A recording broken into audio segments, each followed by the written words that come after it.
మన 2 తెలుగు రాష్ట్రాల మధ్య జల వివాదానికి దారితీసిన పోలవరం, నల్లమల సాగర్ ప్రాజెక్టు నిర్మాణంపై దేశ అత్యున్నత న్యాయస్థానంలో వాడివేడిగా వాదనలైతే ఈరోజు వినిపించాయి. సో, ఏపీ ప్రభుత్వం తలపెట్టిన ఈ ప్రాజెక్టును తెలంగాణ గట్టిగా వ్యతిరేకించిందన్నమాట. ఎందుకంటే స్వయానా పిటిషన్ దాఖలు కూడా చేసింది.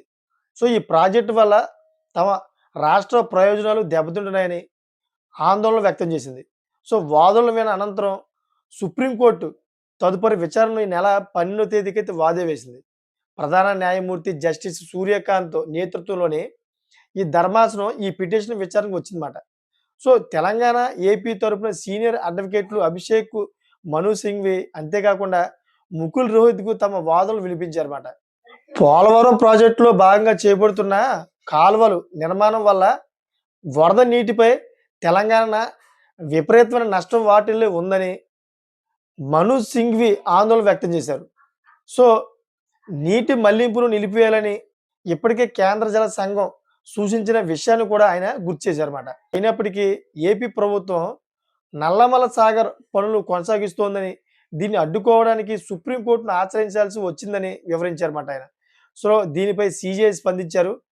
పోలవరం జాతీయ ప్రాజెక్టు కావడం వల్ల కేంద్ర ప్రభుత్వం అనుమతి లేకుండా ఎటువంటి మార్పులు లేదా మళ్లింపులు సాధ్యపడవని ఆయన కూడా స్పష్టం చేశారన్నమాట. ఈ అంశంపై కేంద్ర ప్రభుత్వం ఇప్పటికే కమిటీని ఏర్పాటు చేసిందని, దీని ముందు అభ్యంతరాలు తెలియజేయాలని కూడా సుప్రీంకోర్టు సూచించింది. ఇటువంటి అంతర్రాష్ట్ర జల వివాదాల విషయంలో ఆర్టికల్ 131 ప్రకారం సివిల్ సూట్ దాఖలు చేయడమే సరైన మార్గమని చీఫ్ జస్టిస్ సూర్యకాంత్ వ్యాఖ్యానించారన్నమాట. సో, దీనికి మను సింఘ్వి బదులిచ్చారు. ఎలా అంటే, నిర్మాణ పనుల గురించి మాత్రమే కమిటీ ముందు ప్రస్తావించడానికి అవకాశం ఉందని, స్టే ఇచ్చే అధికారం లేదని ఆయన వివరించారన్నమాట. సో, స్టే విషయంలోనే తుది నిర్ణయం, ఆదేశాలను సుప్రీంకోర్టే ఇవ్వాలని ఆయన వ్యాఖ్యానించారన్నమాట.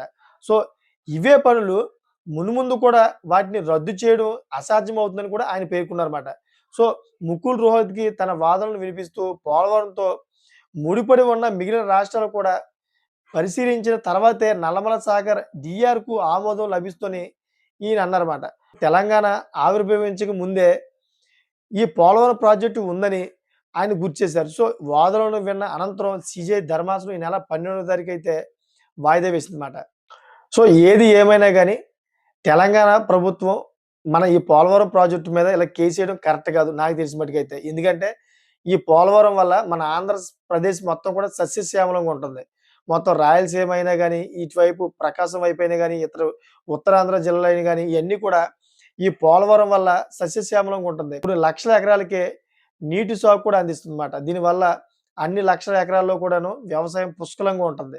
సో, దీన్ని ఆపడం మన ఆంధ్రప్రదేశ్‌కి చాలా నష్టమే మాట. ఏదైతే నల్లమల సాగర్ ఏదైతే ఉందో దాన్ని ఆపడం కరెక్ట్ కాదని నా ఉద్దేశం. మీకేమనిపిస్తుంది? ఇది తప్పా? ఒప్పా? అని చెప్పేసి మీరు కామెంట్ చేస్తారని కోరుకుంటున్నా.